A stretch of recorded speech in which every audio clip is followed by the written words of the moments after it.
On Christmas, I got a card, and my daughter-in-law forced me to read it. Roses are red, violets are blue. We don't want a sick grandma. Christmas is not for you. Everyone laughed at me. The next day, I left the country, and I'm glad to have you here. Follow my story until the end and comment the city you're watching from, so I can see how far my story has reached. The Christmas tree lights blurred through my tears as I held the card in my trembling hands.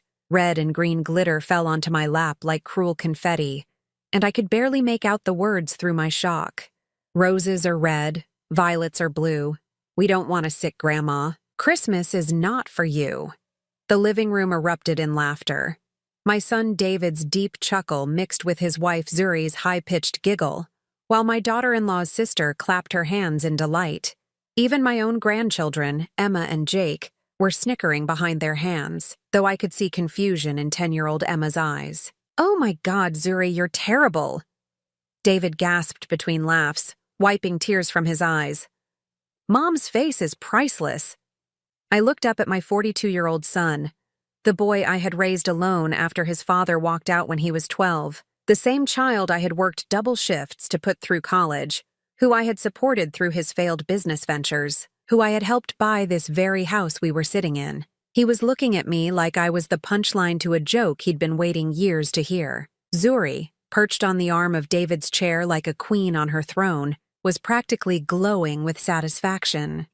Her perfectly manicured nails drummed against her wine glass as she watched my reaction. At 38, she had the kind of polished beauty that came from expensive salons and a life free from real worry. Her blonde hair caught the firelight as she tilted her head, studying me like a scientist observing a particularly interesting specimen. "It's just a joke, Myrtle," she said, her voice dripping with false sweetness. "You know we love you. We just think it might be better if you spent the holidays somewhere more appropriate for your condition." My condition. The Parkinson's diagnosis I had shared with them 6 months ago, thinking they would offer support and understanding. Instead, it had become a weapon they used to diminish me, to make me feel like a burden in my own family. "Where exactly would be appropriate?" I asked quietly, my voice barely audible over the crackling fire. Zuri exchanged a look with David, one of those married couple communications that excluded everyone else in the room. "Well, there are lovely facilities for people in your situation, places where you could get proper care and be around others who understand what you're going through." The words hit me like physical blows. Facilities, others who understand. She was talking about nursing homes, about shipping me away so I wouldn't embarrass them with my tremors or my occasional stumbles. "I'm managing fine on my own," I said, though my voice shook slightly. "Dr. Martinez says I'm in the early stages. I could have years before I need any kind of specialized care." "But why wait?" Zuri's sister chimed in, her voice bright and helpful. "Prevention is better than cure, right? And honestly, Myrtle, you do seem to be getting worse. Just last week when you came for dinner, you spilled wine on the white carpet." I remembered that evening clearly. I had brought a bottle of expensive Merlot, something I couldn't really afford on my Social Security, because Zuri had mentioned she was having friends over and wanted to impress them. When my hand shook slightly while pouring, a few drops had landed on their pristine carpet. Zuri had made such a production of cleaning it up, sighing and muttering about stains while her friends watched in uncomfortable silence. "That was barely a few drops," I protested. But even as I said it, I could hear how weak and defensive I sounded. "This time," David said, his tone taking on that patronizing quality I had come to dread. "But what about next time? What if you fall and hurt yourself? What if you leave the stove on and burn the house down? We worry about you, Mom."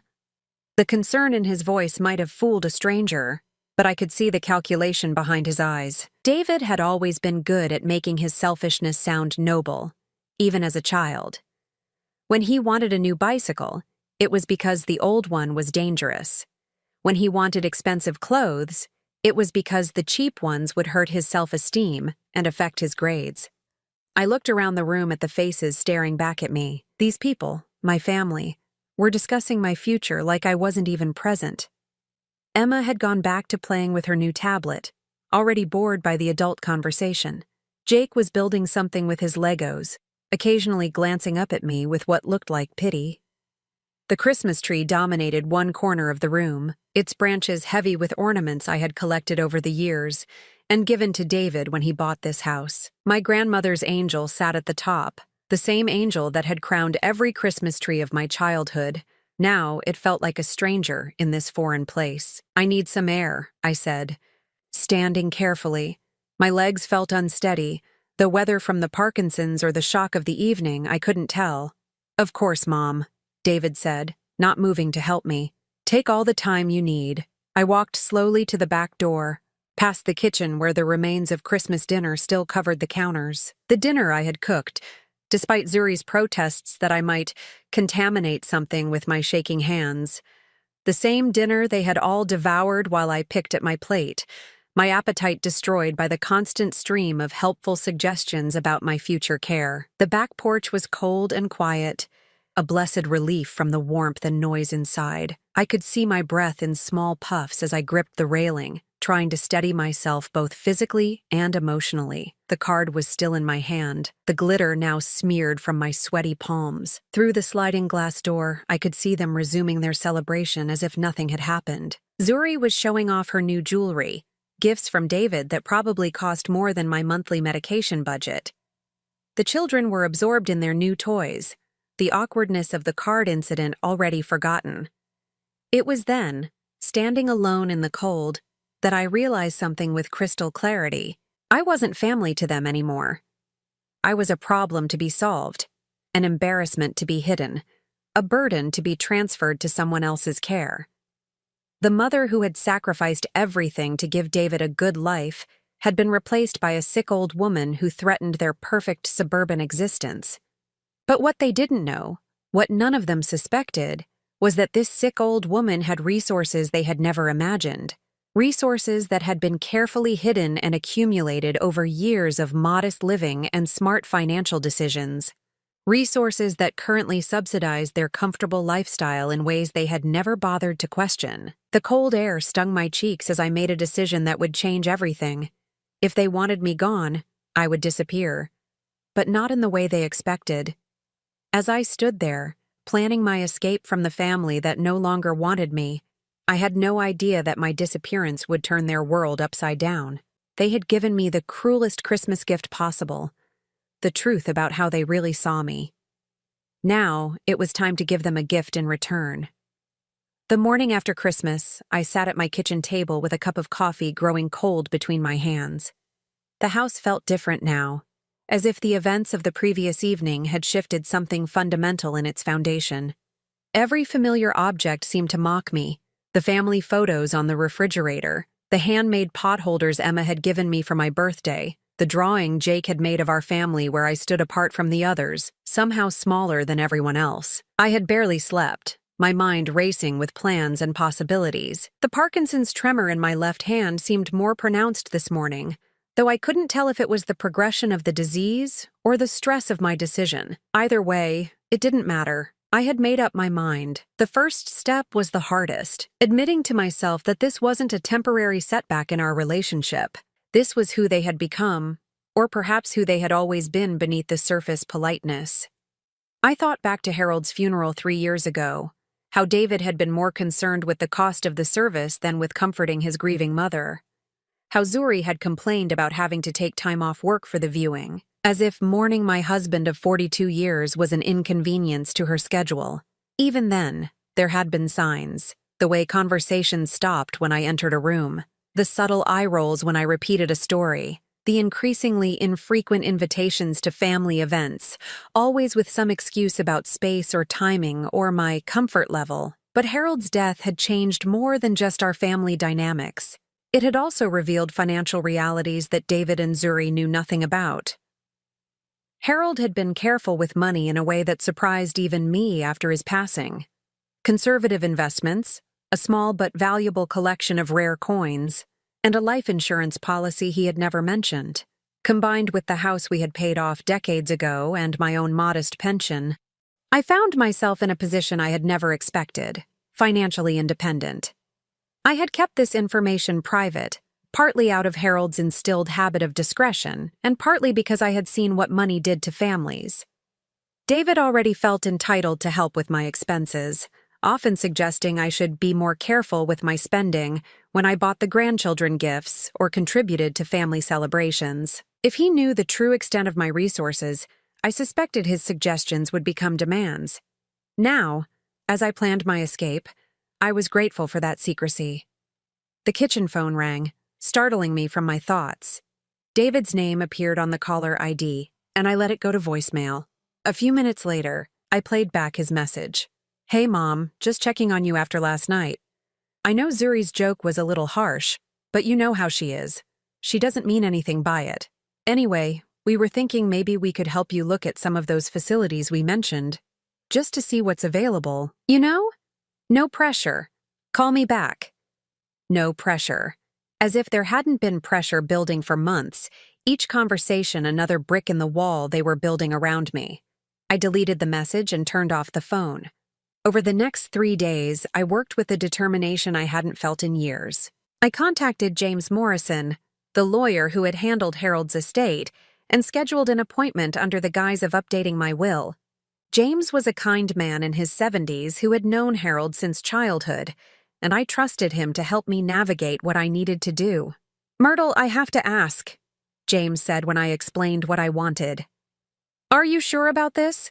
It's a significant step, leaving the country at your age, especially with your health concerns." I had told him about the Parkinson's diagnosis and about my family's reaction to it. I didn't mention the Christmas card. That humiliation felt too private to share, even with someone I trusted. "James, I've never been more sure of anything," I replied. "I need to know that my affairs are in order and that my wishes will be respected, regardless of what my family might prefer." He nodded slowly, understanding more than he said. "Very well. Let's talk about what you need." The logistics were more complex than I had anticipated. I needed to arrange for my medications to be transferred to international prescriptions, find temporary housing in a country with reasonable health care and a lower cost of living, and most importantly, ensure that my financial assets were protected and accessible wherever I decided to settle. Portugal emerged as the ideal destination. The climate would be good for my joints, the healthcare system was excellent, and there was a growing community of American retirees. Most importantly, it was far enough away that casual visits would be impossible, but close enough to civilization that I wouldn't be completely isolated. While I planned my logistics, memories kept surfacing, as if my mind was trying to catalog every slight and disappointment before I left them behind forever.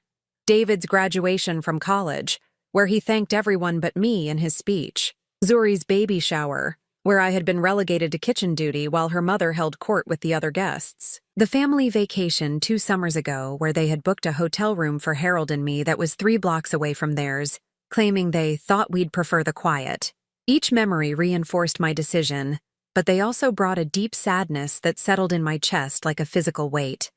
This wasn't how I had imagined my golden years would unfold. I had pictured myself as the beloved grandmother, sharing wisdom and creating memories with Emma and Jake. Instead, I was planning to disappear from their lives before they had a chance to know who I really was. The worst part was realizing that David had been systematically erasing me from family narratives for years. When people asked about his childhood, he talked about his sports achievements and academic success, but never mentioned the mother who worked 2 jobs to pay for those opportunities. When friends commented on his strong work ethic, he credited his own determination, not the example I had set working nights as a hospital aide while going to nursing school during the day. I had become invisible in my own family story, a background character whose contributions were forgotten as soon as they were no longer needed. On December 29th, exactly 4 days after Christmas, I made my first concrete move. I drove to the bank and opened a new account, transferring enough money to fund my relocation while leaving the rest in carefully structured investments that would continue to generate income. The bank manager, Linda Chen, had known me for 15 years and didn't question my decisions, though I could see concern in her eyes. "Mrs. Patterson, if you don't mind me asking, is everything all right at home?" she asked as she processed the paperwork. "Everything is exactly as it should be," I replied, which was true in its own way. This was exactly how things needed to be. That evening, I began writing the letter I would leave behind. It needed to explain everything without being cruel, to be honest, without being vindictive.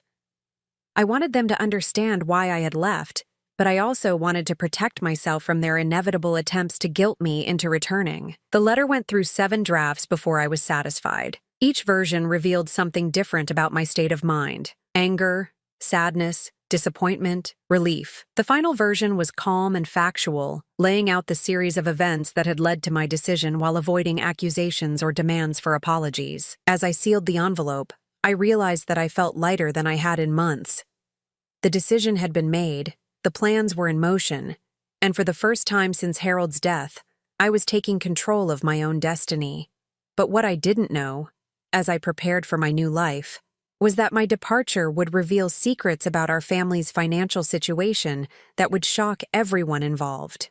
The modest grandmother they wanted to ship off to a nursing home was about to become the most important person in their lives, just as she disappeared from it forever. January 3rd arrived gray and cold, the kind of winter morning that makes you want to stay buried under blankets.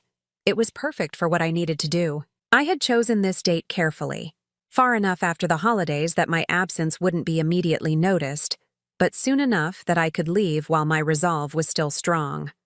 My suitcases sat by the front door, 2 modest pieces of luggage that contained my entire new life. I had been ruthless in my packing, taking only what was essential and leaving behind decades of accumulated possessions.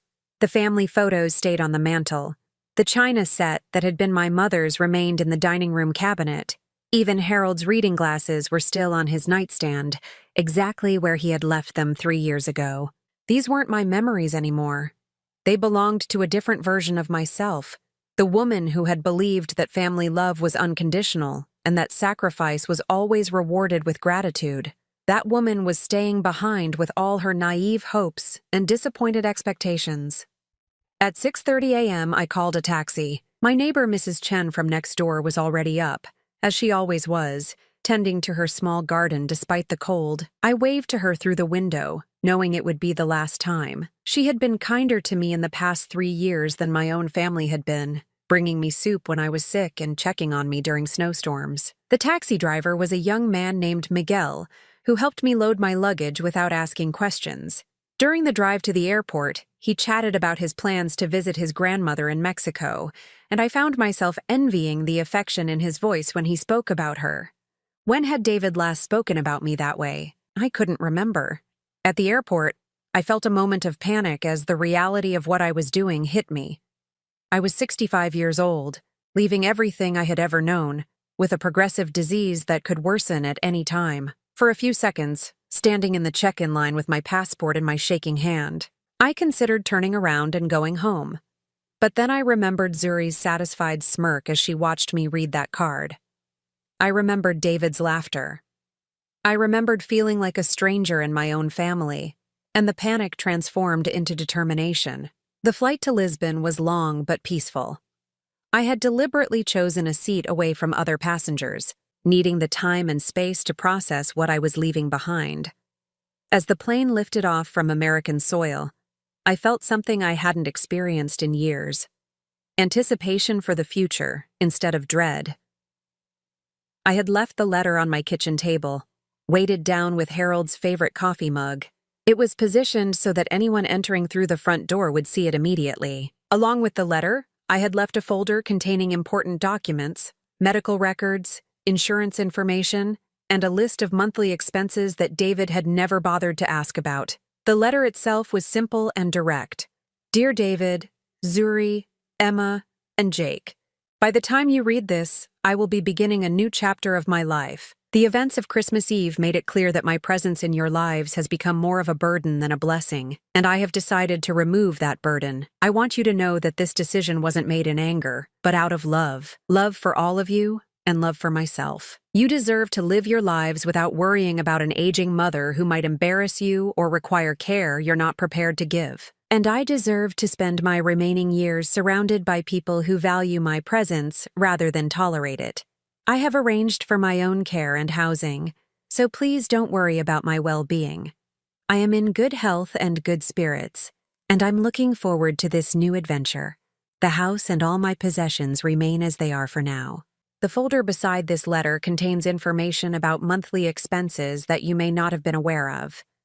James Morrison at Morrison & Associates has all the legal details should you need them. I hope someday you'll understand that this wasn't abandonment. It was liberation for all of us. With love always, Mom. What the letter didn't mention, what they would discover soon enough, was that the monthly expenses I referenced included the mortgage payments on David's house, the property taxes on their vacation cabin, Emma's private school tuition, and the health insurance premiums that covered their entire family. For 3 years, since Harold's death, I had been quietly subsidizing their comfortable lifestyle while they treated me like a charity case. My phone, which I had turned off before boarding the plane, registered the first missed call at 2:17 p.m. Eastern Time. David had stopped by to check on me, probably prompted by Zuri's nagging about my attitude since Christmas. He would have found the house empty, the letter waiting, and the implications slowly sinking in. By the time I landed in Lisbon 12 hours later, my phone showed 53 missed calls and 29 text messages. I scrolled through them as I waited for my luggage, watching the progression from concern to confusion to panic to anger. The first few calls were worried. "Mom, where are you? Please call me back." Then came confusion. "Mom, I found your letter. What do you mean you're starting a new chapter? Where did you go?" Panic set in quickly. "This is insane. Mom, you can't just disappear. What about your medications? What about your condition?" And finally, anger. "I don't know what game you're playing, but this isn't funny. You need to come home right now." The text messages told a similar story, but with additional details that revealed just how quickly their world was falling apart. Zuri had called the mortgage company and discovered that the automatic payments were coming from my account. David had contacted Emma's school only to learn that Grandma Patterson was listed as the tuition payer. Their health insurance company confirmed that Mrs. Myrtle Patterson was the policyholder for the family plan. One text from David, sent at 11:43 p.m., contained more desperation than I had heard from him since he was a teenager. "Mom, please. I'm sorry about Christmas. We all are. Zuri is crying. The kids are asking where you are. Just tell me you're safe and we can work this out." Another, from Zuri herself, was even more revealing. "Myrtle, I know we haven't always gotten along, but this is crazy. David is falling apart. Please just call us back. We can talk about Christmas and figure everything out." Reading their messages, I felt a complex mixture of emotions. There was satisfaction in knowing that they finally understood my value, but also sadness that it had taken my disappearance for them to realize it. Most importantly, though, I felt relief. For the first time in years, I was the one with the power to choose. My taxi driver in Lisbon was an elderly woman named Sophia, who spoke excellent English and seemed genuinely delighted to help an American woman start a new life in her country. As we drove through the narrow cobblestone streets toward my temporary apartment, she pointed out landmarks and shared stories about her own family. "My grandson visits every Sunday," she said proudly. "He brings his children, and we cook together. Family should be joy, not obligation, yes?" "Yes," I agreed, looking out at the colorful buildings and feeling something I hadn't felt in months: hope. The apartment I had rented was small, but bright, with a balcony overlooking a quiet square where elderly men played chess in the afternoons and children kicked soccer balls in the early evenings. It was exactly what I needed, a place to heal and rediscover who I was without the weight of other people's expectations. That night, as I unpacked my few belongings and arranged my medications on the bathroom counter, I allowed myself to think about what I had left behind. David, Zuri, Emma, and Jake were probably sitting in their living room, surrounded by the Christmas decorations I had helped put up, trying to figure out how to maintain their lifestyle without my financial support. Part of me, the part that had spent 42 years putting David's needs before my own, wanted to call them back and fix everything. But a stronger part, the part that had been born on Christmas Eve when they laughed at my humiliation, knew that some bridges were meant to be burned. I turned off my American phone and plugged in the Portuguese number I had purchased at the airport. My old life was officially unreachable, and my new one was just beginning. Outside my window, The sounds of Lisbon at night created a lullaby I had never heard before. Street musicians playing fado, couples talking softly as they walked home from dinner, the distant sound of trams moving through the city. It was beautiful and foreign and completely mine. For the first time since Harold's death, I fell asleep feeling excited about tomorrow. Back in Connecticut, David sat at his kitchen table at 6 a.m., surrounded by paperwork that painted a picture he had never bothered to examine before. Coffee grew cold beside him as he went through bank statements, insurance policies, and bills that had been automatically paid for years without his knowledge or attention. His hands shook slightly as he held the mortgage statement for their house, the house he had assumed was his responsibility, his achievement. The payment history showed 3 years of consistent payments from an account he didn't recognize, an account that belonged to Myrtle Patterson. His mother, the woman he had been planning to ship off to a nursing home, owned their house. "This doesn't make sense," he muttered, pulling up his own bank records on his laptop. His mortgage payments showed up as scheduled transfers, money going out of his account every month like clockwork. But these new statements showed that every single payment was being refunded from his mother's account within 24 hours. For 3 years, she had been quietly reversing every mortgage payment he made, covering their housing costs while letting him believe he was the responsible homeowner. Zuri appeared in the doorway, still in her robe, her face puffy from crying and lack of sleep. "Did you find her?" "She's not answering any of her phones," David said without looking up. "But I found something else." He handed her the insurance documents. "Look at this. Our health insurance, the kids' coverage, even your dental plan. It's all under her name. She's the policy holder." Zuri sank into the chair beside him, the papers trembling in her hands. "That's impossible. We pay for our own insurance. It comes out of your paycheck." "No, it doesn't." David pulled up his payroll records on the screen. "Look, there's a deduction labeled health insurance, but the amount is 0. It's been 0 for 3 years. The revelation hit them both like a physical blow. Zuri set down the papers and buried her face in her hands. "Oh God, David, what did we do?" Before he could answer, their daughter Emma appeared in the kitchen, already dressed for school despite the early hour. At 10 years old, she had inherited her father's sharp intelligence and her mother's intuitive understanding of adult emotions. She had been listening from the hallway. "Is Grandma Myrtle really gone?" she asked, her voice small and uncertain. David looked at his daughter and felt a stab of guilt that went deeper than the financial revelations. Emma had always been fond of her grandmother, despite the subtle discouragement from Zuri about spending too much time with sick old people. Now he realized that Myrtle's absence would hurt Emma in ways he hadn't considered. "She's taking a trip, sweetheart," Zuri said, though her voice lacked conviction. "She'll be back." Emma studied her parents with the unblinking directness of childhood. "She heard you laughing at her card, didn't she? I saw her face. She looked like I did when Tommy Morrison called me stupid at recess." The comparison was devastating in its simplicity.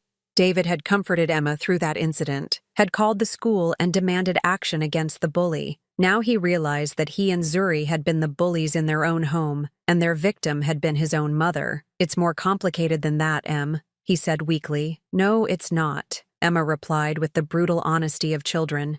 "You were mean to her, and now she's gone." After Emma left for school, David and Zuri continued their archaeological dig through their financial life, each discovery more shocking than the last. The vacation cabin in Vermont that they used every summer and had assumed was a family inheritance, purchased and maintained by Myrtle. The private school tuition for Emma and Jake, paid by an education fund Myrtle had established. Even their car payments were being supplemented by monthly transfers from her accounts. "Jesus Christ," David whispered, looking at a 3-year summary that James Morrison had provided. "She's been spending almost $4,000 a month on us.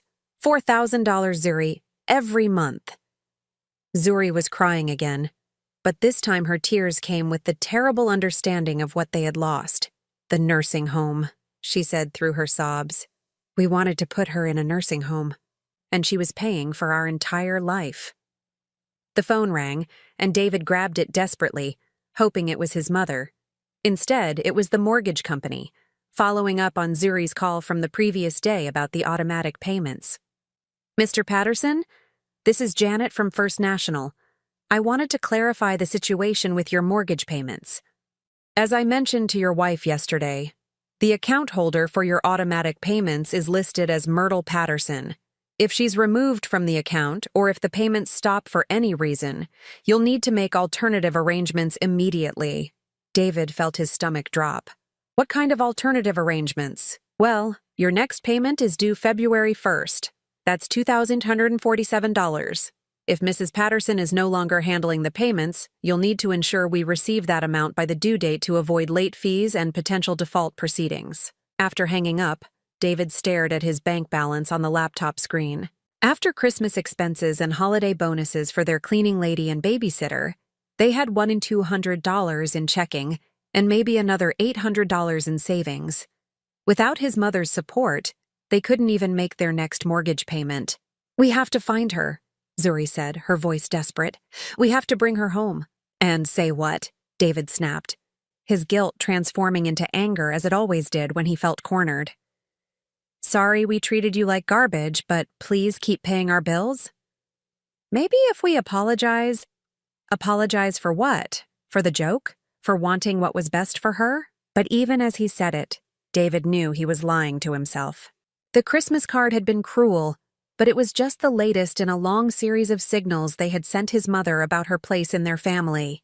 The separate hotel room on vacation, the comments about her condition, the way they talked around her as if she wasn't present, the gradual exclusion from family decisions and conversations. James Morrison arrived at 10 a.m., carrying a briefcase and wearing the expression of a man who had seen this scenario play out before. He was in his 70s, with silver hair and kind eyes behind wire-rimmed glasses, but his demeanor was all business. David, Zuri, he said, settling into their living room.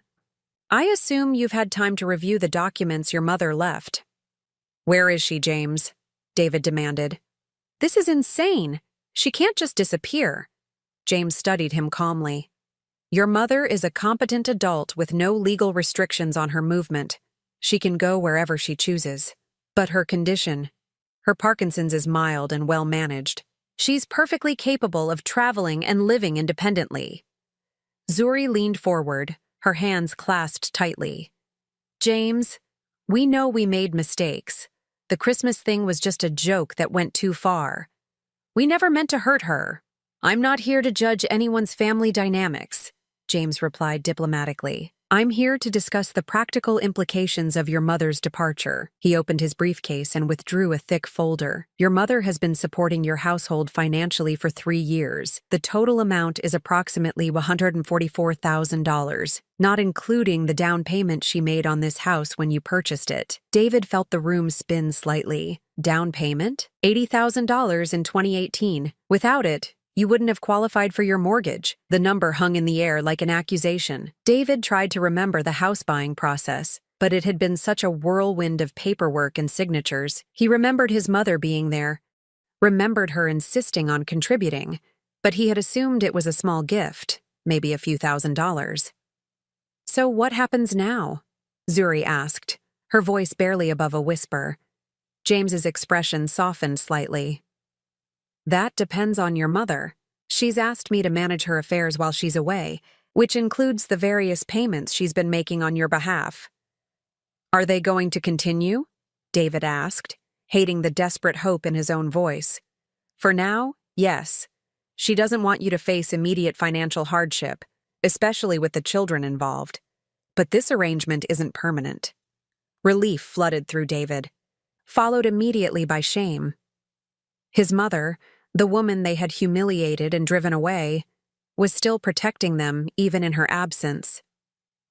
There is one condition, James continued. She wants to hear from Emma and Jake. Not from you or Zuri, but from the children. She misses her grandchildren. The request was like a knife to David's heart. His mother wanted to maintain contact with Emma and Jake, but not with him. He had lost not just her financial support, but her love. After James left, David and Zuri sat in their living room, surrounded by the evidence of their dependence on a woman they had treated as a burden. The Christmas tree still stood in the corner, its lights now seeming to mock rather than celebrate. What are we going to do? Zuri asked. David looked around their beautiful home, filled with furniture they couldn't afford and maintained by money they hadn't earned. Everything they had built their life around was a lie, a carefully constructed illusion funded by the woman they had been planning to abandon. I don't know, he admitted. I really don't know. Outside, snow began to fall, covering their perfect suburban street in white. Somewhere in the world, his mother was starting a new life without them, and for the first time, David wondered if she was better off alone. 3 months had passed since I arrived in Lisbon, and I barely recognized myself. The woman who had cowered under her family's disapproval had been replaced by someone I was still getting to know, someone who woke up each morning excited about the day ahead instead of dreading what new ways she might disappoint the people she loved. My apartment in the Alfama district had become a sanctuary. The narrow, winding streets that had initially seemed confusing now felt like a protective maze, shielding me from my old life. Every morning, I opened my windows to let in the sound of the trams and the smell of fresh bread from the bakery below. Mrs. Santos, the baker's wife, had taken to saving me a warm pastel de nata each morning, and our broken conversations in mixed English and Portuguese had become the highlight of my day. My Parkinson's symptoms had actually improved since leaving Connecticut. Dr. Oliveira, my new neurologist, attributed it to reduced stress and increased physical activity. The steep hills of Lisbon forced me to walk more than I had in years, and the Mediterranean diet, combined with my newfound peace of mind, had given me energy I thought I'd lost forever. But the most unexpected part of my new life had nothing to do with my health or living situation. It had to do with Maria. I met her at the small cafe near my apartment, where I had taken to spending my afternoons reading English books and practicing Portuguese phrases. Maria was there every Tuesday and Thursday with her granddaughter Anna, a shy 7-year-old who reminded me painfully of Emma at that age. The first time I saw them together, Maria struggling to help Anna with homework while managing 3 other grandchildren, I felt a familiar ache in my chest. "Excuse me," I had said in my careful Portuguese, "but would you like some help?" Maria looked up, surprised, but not unfriendly. Her English was better than my Portuguese, and within minutes we were chatting like old friends. Anna was having trouble with mathematics, and before I knew it, I was sitting beside her, showing her the same tricks I had taught David when he was her age. That afternoon led to another, and another. Soon, I was helping not just Anna, but several children whose grandparents gathered at the cafe each week. These were working families, parents who couldn't afford private tutoring, grandparents who provided childcare while trying to stretch modest pensions. In many ways, they reminded me of my own younger self, stretched thin but determined to give their children every opportunity. "You are teacher?" Maria asked one day as I helped her grandson Carlos with his English pronunciation. "I was a nurse," I replied, "but I helped my son with his studies when he was young." "You have good patience with children," she observed. "They like you." It was true. The children had taken to calling me Avó Americana, American grandmother, and they genuinely seemed to enjoy our afternoon sessions. For the first time in years, I felt useful in a way that had nothing to do with money. The transformation in my daily routine was remarkable. Instead of sitting alone in my house in Connecticut, watching television and waiting for phone calls that rarely came, I was surrounded by laughter and learning. The children's English improved rapidly under my guidance, and my Portuguese grew stronger through our constant chatter. But my peace was disrupted one evening in late March when my Portuguese phone rang with an international call. I had given this number only to James Morrison, with strict instructions that it was for emergencies only. "Myrtle," James's voice sounded tired. "I'm sorry to bother you, but we need to talk." My stomach clenched. "Is someone hurt?" "No, nothing like that. But David and Zuri have been persistent. They've hired a private investigator to find you." I sank into my chair, feeling the old familiar weight of anxiety settling on my chest. "What kind of investigator?" "Someone who specializes in locating missing persons. They've been calling my office daily, demanding information about your whereabouts. I've told them I can't and won't reveal anything, but they're getting desperate." "Desperate enough to do what?" James paused. "They've been to the police, claiming you're mentally incompetent due to your condition. They want to have you declared a missing person in need of assistance." The betrayal cut deep, even though I should have expected it. They weren't looking for me out of love or concern. They were looking for me because they needed their benefactor back. Can they do that legally? Not easily. You left of your own free will, you're in contact with your attorney, and you've demonstrated competency in managing your affairs, but they could make things complicated. I looked out my window at the square below, where children were playing soccer in the fading evening light. This was my life now, my peace, and I wouldn't let them destroy it. James, I need you to do something for me. Of course. I want to establish a trust fund for Emma and Jake's education, something that can't be touched by David or Zuri, that goes directly to the children when they turn 18. That's very generous. Considering the circumstances. They're still my grandchildren, I said softly. This isn't their fault. And the monthly payments to David's household? I had been dreading this decision, but the news about the private investigator made it easier. Reduce them by half, effective immediately. Tell them it's because my own medical expenses have increased due to my condition. It wasn't entirely a lie. Dr. Oliveira had recommended some new treatments that weren't covered by Portuguese healthcare, though they were hardly expensive.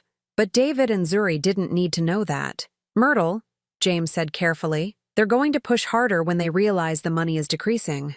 Are you prepared for that? Let them push, I replied, surprised by the steel in my own voice. I'm not the same woman who left Connecticut. After hanging up, I sat in my small living room, processing what James had told me. The idea that David would try to have me declared incompetent was more hurtful than I had expected. Even now, even after everything they had discovered about my financial contributions to their life, he still saw me as a problem to be managed rather than a person to be respected. The next morning, I threw myself into my routine with the children with renewed energy. Anna was struggling with a story she had to write for school, and I found myself sharing memories of my own childhood, stories I hadn't thought about in years. My grandmother used to tell me that every person has many different lives inside them, I told Anna as we worked on her essay. Sometimes we have to be brave enough to start a new one. Anna looked up at me with serious dark eyes. Did you start a new life, Avo Americana? Yes, sweetheart, I did. Are you happy in your new life? The question caught me off guard. Was I happy? For months, I had been so focused on not being miserable that I hadn't stopped to consider whether I was actually happy. I looked around the cafe, at Maria knitting in the corner while keeping one eye on her grandchildren, at Carlos practicing English words under his breath, at Anna waiting patiently for my answer. These people had welcomed me into their lives without expecting anything in return, except friendship and the occasional help with homework. Yes, I said, realizing it was true. I am happy. That evening, I video called Emma and Jake for the first time since leaving Connecticut. James had arranged it through a secure connection, and seeing their faces on the screen brought tears to my eyes. Emma looked older, more serious than I remembered. Grandma Myrtle, are you ever coming home? I am home, sweetheart, I said gently. This is where I live now. Jake, at 8 years old, was more direct. Mom says you're sick and can't take care of yourself, but you look fine to me. I am fine, Jake. I'm taking very good care of myself. Are you mad at us? Emma asked, and I could hear the worry in her voice. Oh, sweetheart, no. I'm not mad at you. I love you both very much. Then why did you leave? It was a question I had been dreading, but looking at their faces, I realized they deserved an honest answer, one appropriate for their ages. Sometimes adults have to make difficult decisions about how to live their lives, I said carefully. I needed to be in a place where I could be happy and healthy, and that place isn't in Connecticut anymore. Will we ever see you again? Emma asked, and the hope in her voice nearly broke my heart. I hope so someday. When you're older, maybe you can come visit me here. Portugal is a beautiful country.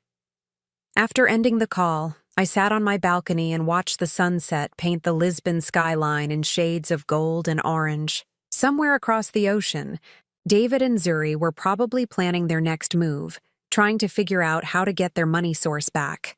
But for the first time since this whole ordeal began, I felt truly free. I had found a new family in the most unexpected place. people who valued my presence without calculating its worth. I had discovered that happiness didn't require sacrifice, that love shouldn't come with conditions, and that sometimes the bravest thing you can do is walk away from people who don't deserve you. Tomorrow, I would wake up to the sound of the trams and the smell of fresh bread. I would help Anna with her mathematics and laugh at Carlos's jokes. I would be useful and appreciated and loved, not for what I could provide, but for who I was. And that, I realized, was everything I had ever really wanted. 6 months after my departure, they found me. I was sitting in my usual spot at the cafe, helping Anna with her English pronunciation, when I noticed a man at the corner table who didn't belong. He was too well dressed for the neighborhood, too obviously American, and he was watching me with the focused attention of someone who had been looking for a long time. "Avo Americana," Anna whispered, following my gaze. "Who is that man?" "Someone from my old life," I replied, my voice steadier than I felt. "It's okay, sweetheart. Why don't you go sit with your grandmother for a moment?"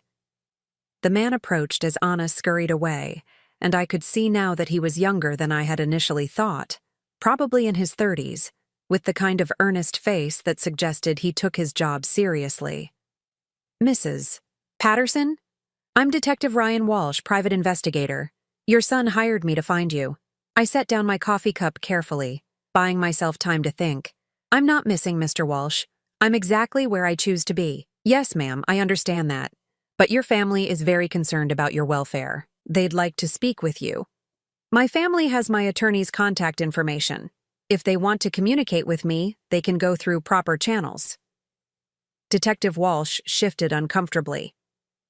"Mrs. Patterson, I have to ask, are you here under your own free will? Are you being coerced or manipulated by anyone?" The question was so absurd that I almost laughed.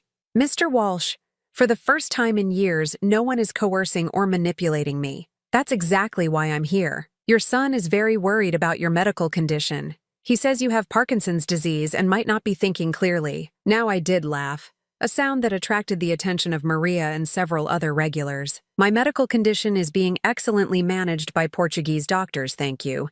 And my thinking has never been clearer." Detective Walsh pulled out his phone. "Would you be willing to speak with your son? He's been very worried." I considered refusing, but something in the detective's earnest expression made me reconsider. Maybe it was time for one final conversation.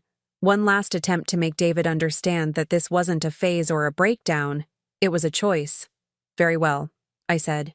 "But here, in public, with you as witness." Walsh dialed, and within moments, David's voice was coming through the speaker, tight with emotion and barely controlled anger. "Mom, Jesus Christ, Mom. What the hell are you doing? I'm living my life, David. In Portugal? You don't speak Portuguese. You don't know anyone there. What if something happens to you?" I looked around the cafe, at Maria knitting peacefully in the corner, at the children doing homework at nearby tables, at Mrs. Santos waving to me from behind the counter. "I know plenty of people here, David, and my Portuguese is improving every day. This is insane, Mom. You can't just run away from your family." "I didn't run away from my family," I said calmly. "I walked away from people who made me feel unwelcome in my own life." There was a pause, and then Zuri's voice came on the line, high-pitched with desperation. "Myrtle, please. We're sorry about Christmas. We know the joke went too far, but you can't punish us forever." "This isn't punishment, Zuri. This is me choosing happiness over obligation."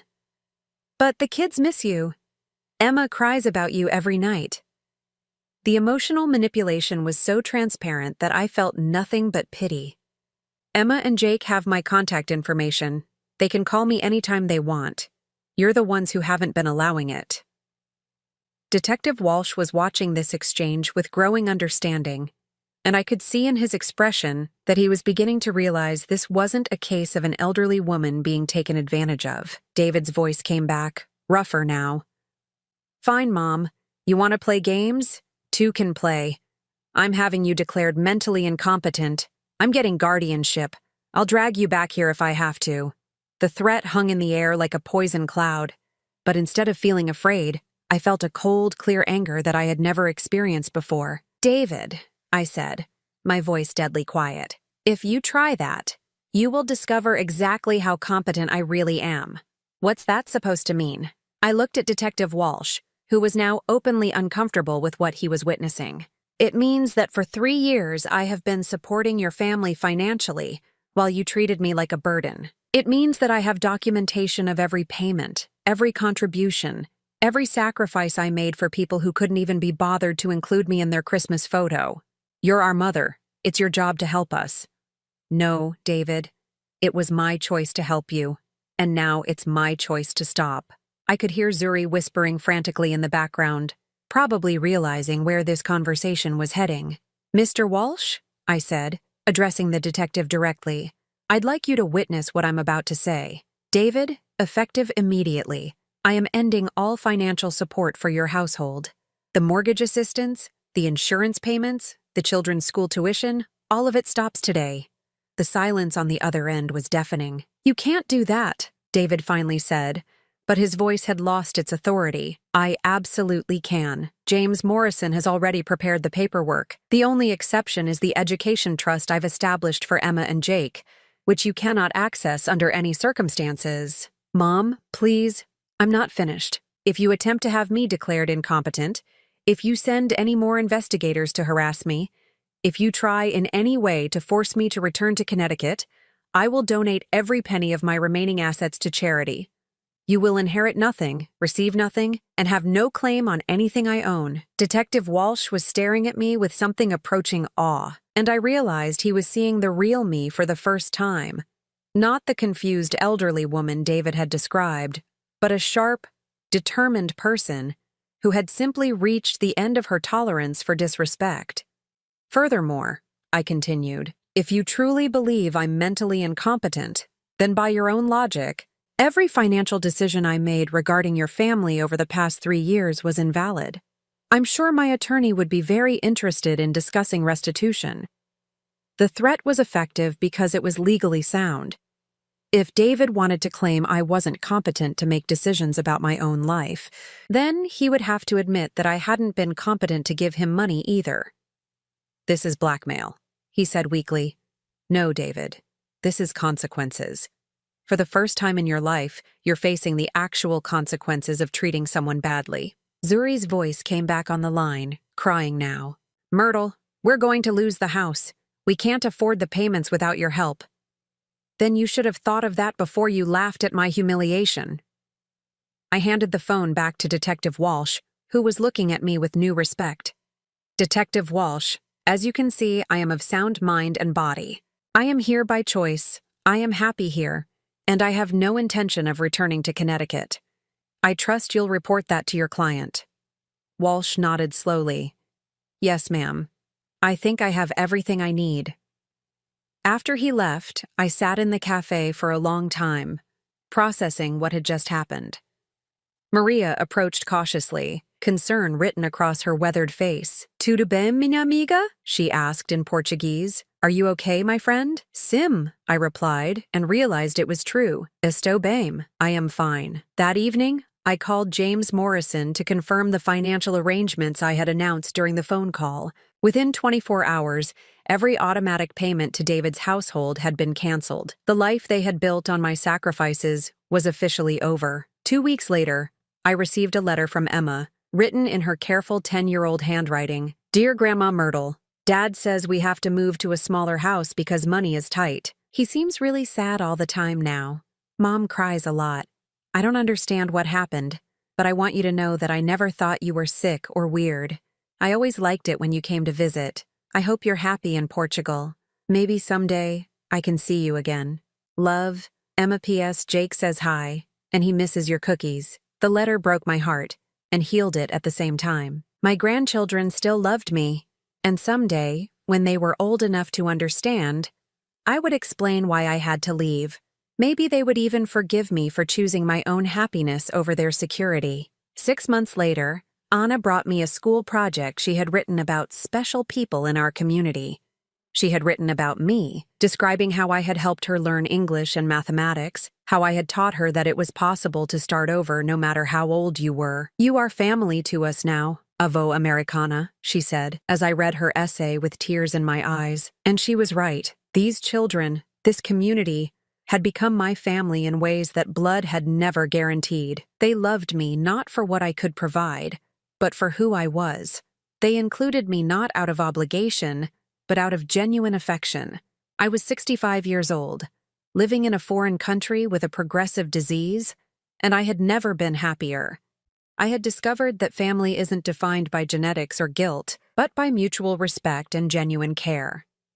I had learned that sacrifice should be voluntary, not demanded, and that love shouldn't come with conditions. Most importantly, I had learned that it's never too late to start over, to choose yourself, to walk away from people who don't value what you bring to their lives. As I sat on my balcony that evening, watching the sunset paint Lisbon in shades of gold, I thought about the Christmas card that had changed everything. "We don't want a sick grandma," it had said, and in the end, they had been absolutely right. They didn't want a sick grandma, they wanted a healthy bank account. They didn't want me, they wanted what I could give them, but I wanted something different for myself. I wanted to be valued, appreciated, loved for who I was rather than what I could provide. And in a small cafe in Alfama, surrounded by children who called me their American grandmother, I had found exactly that. The phone calls from Connecticut stopped coming. David and Zuri had finally realized that their threats were empty, and their pleas fell on deaf ears. I had made my choice, and no amount of guilt or manipulation could undo it. For the first time since Harold's death, I was truly free. And freedom, I had discovered, was the most beautiful gift I could have given myself. Now I'm curious about you who listened to my story. What would you do if you were in my place? Have you ever been through something similar? Comment below. And meanwhile, I'm leaving on the final screen 2 other stories that are channel favorites. And they will definitely surprise you. Thank you for watching until here.